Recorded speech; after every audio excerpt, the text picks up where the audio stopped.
વર્ણિવેશરમણીય દર્શનમ મંદહાસરુચિરાનનાંબુજં પૂજિतं સુરો નરોત્તમૈર્મુદા ધર્મનંદનમહં વિચિંતયે. અસતોમા ષટગમય તમસોમા જ્યોતિર્ગમય મૃત્યુર્મા અમૃતમ ગમય. ઓમ શાંતિ શાંતિ શાંતિ. અસ્મદ્ગુરુ સમારંભાં નાથયામૂન મધ્યમાં લક્ષ્મી વલ્લભપર્યંતાં વંદે ગુરુ પરંપરા. આજની જ્ઞાન સભાની અંદર પધારનારા બધા જ ભગવદ્ ભક્તોને વેદાંતાચાર્ય, પુરાણ ઇતિહાસાચાર્ય, એમએ ફિલોસોફી શાસ્ત્રી રાકેશભાઈના હિતપૂર્વક જય સ્વામિનારાયણ. ભક્તો, આજની આ જ્ઞાન સભાની અંદર આપણે બધા કાશી વિશ્વનાથના પ્રાગટ્યની કથા તથા તેનું મહિમા શ્રવણ કરશું. તો બધા શ્રોતાગણો ધ્યાનપૂર્વક આ પ્રવચન શ્રવણ કરે અને એને આત્મસાત કરી લઈએ. તો કાશી વિશ્વનાથ અર્થાત કે કાશીપુરી એ ભગવાન શંકરની પુરી છે અને ભગવાન શંકરના ત્રિશૂલની ઉપર એ સ્થિત છે. અને ભગવાન શંકરના ત્રિશૂલ પર સ્થિત હોવાથી એ પૃથ્વીથી બહાર છે. અને જ્યારે નૈમિતિક પ્રલય થાય છે ત્યારે પણ કાશીપુરીનો નાશ થતો નથી. પ્રાકૃત પ્રલયમાં તો અને આત્યંતિક પ્રલયમાં તો બધું જ સમાપ્ત થઈ જાય છે, પરંતુ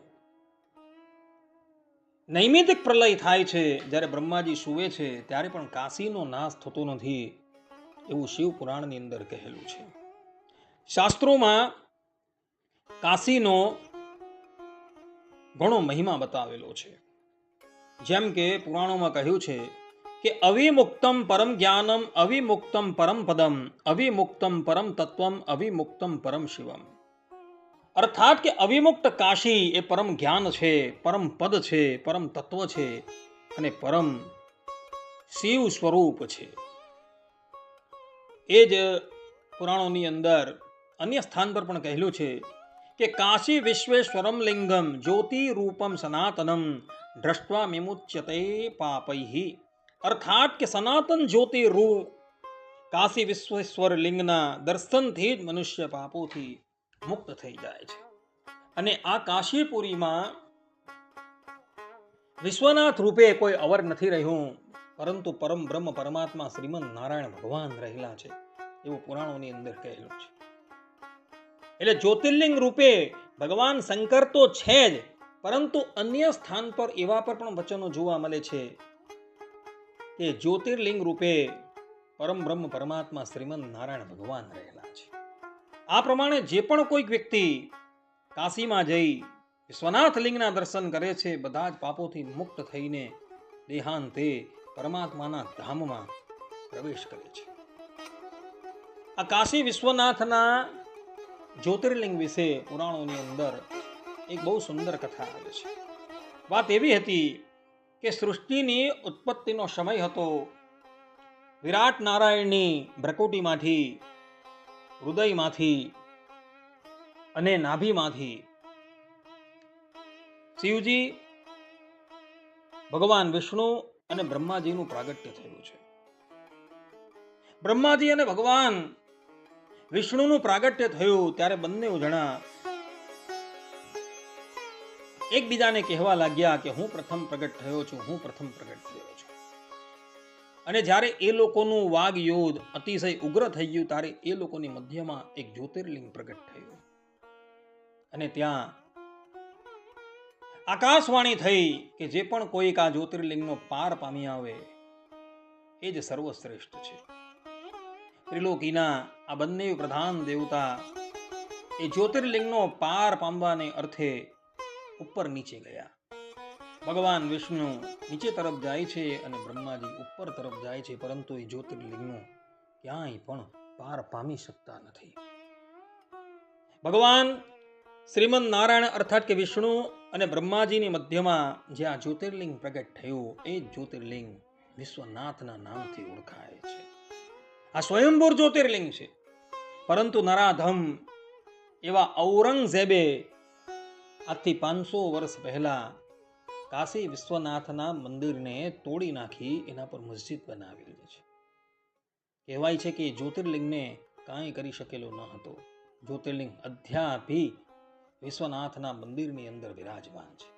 અત્યારે કાશીની અંદર તમે સુવર્ણનું જે મંદિર છે એમાં જે જ્યોતિર્લિંગના દર્શન કરો છો એ જ્યોતિર્લિંગ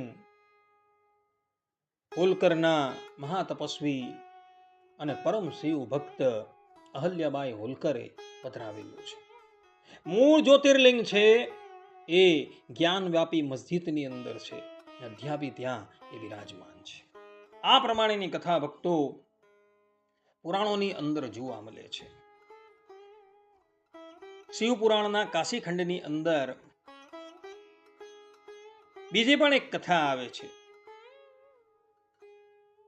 કથા એવી છે કે ધરાતલ પર એક દિવોદાસ નામનો રાજા થયો હતો અને દિવોદાસની ભક્તિથી પ્રસન્ન થઈ શ્રીમદ નારાયણ ભગવાને અર્થાત કે ભગવાન શંકરે દિવોદાસને એ કાશીપુરી પ્રદાન કરી હતી. અને પછી એ દિવોદાસે ભગવાન શંકરને કહ્યું કે તમે હવે કાશીમાંથી જતા રહો. કાશી ભગવાન શંકરે દિવોદાસને આપી દીધી છે. એટલે ભગવાન શંકર પણ પોતાના વચન અનુસાર ત્યાંથી જતા રહે છે. પરંતુ ભગવાન શંકરને કાશી વગર કશે પણ શાંતિ મળતી ન હતી. એટલે ભગવાન શંકરે પુનઃ ઈચ્છા કરી કે હું કાશીમાં જઈને નિવાસ કરું. અનેક દેવતાઓને દિવોદાસની પાસે મોકલ્યા, છતાં પણ દિવોદાસ ભગવાન શંકરને કાશીમાં સ્થાન આપવા તૈયાર નથી. અંતે ભગવાન શિવ પોતે વિશ્વનાથ રૂપે, વિશ્વનાથ જ્યોતિર્લિંગ રૂપે એ કાશીની અંદર પ્રગટ થાય છે અને પછી અખંડ એવો જ્યોતિર્લિંગ રૂપે કાશીપુરીની અંદર નિવાસ કરે છે. આ પ્રમાણેની એક કથા પણ પુરાણોની અંદર જોવા મળે છે. આ પ્રમાણે ભક્તો કાશીના જ્યોતિર્લિંગની ઉત્પત્તિ કેવી રીતના થઈ એની કથા પુરાણોની અંદર જોવા મળે છે. તો બધા જ લોકો જ્યારે પણ કાશી જાઓ ત્યારે એ વિશ્વનાથના દર્શન કરજો. અત્યારે તો આપણે અહલ્યાબાઈ હોલકરે સ્થાપિત જ્યોતિર્લિંગના દર્શન કરીએ છીએ, પરંતુ ભવિષ્યની અંદર જ્યારે એ કાશીનો પુનઃ કબજો હિન્દુઓની પાસે આવી જશે ત્યારે આપણે બધા એ મૂળ જ્યોતિર્લિંગના દર્શન કરશું. ત્યાં લગીને આપણે બધા અહલ્યાબાઈ હોલકરે જે જ્યોતિર્લિંગ પધરાવેલું છે એ જ્યોતિર્લિંગના દર્શન કરી શાંતિ પામવાની છે. આ પ્રમાણે ભક્તો કાશી વિશ્વનાથના પ્રાગટ્યની કથા પુરાણોની અંદર જે પ્રમાણે લખી છે એ પ્રમાણે મેં તમારી સન્મુખ ઉપસ્થિત કરી છે. આટલું કહીને હું મારા પ્રવચનને અહીં વિરામ આપું છું. સર્વે સંતુ નિરામયઃ, સર્વે સુખીનો ભવંતુ, સર્વે ભદ્રાણી પશ્યંતુ, મા કશ્ચિદ દુઃખ ભાગ ભવેદ અસ્તુ. જય સ્વામિનારાયણ.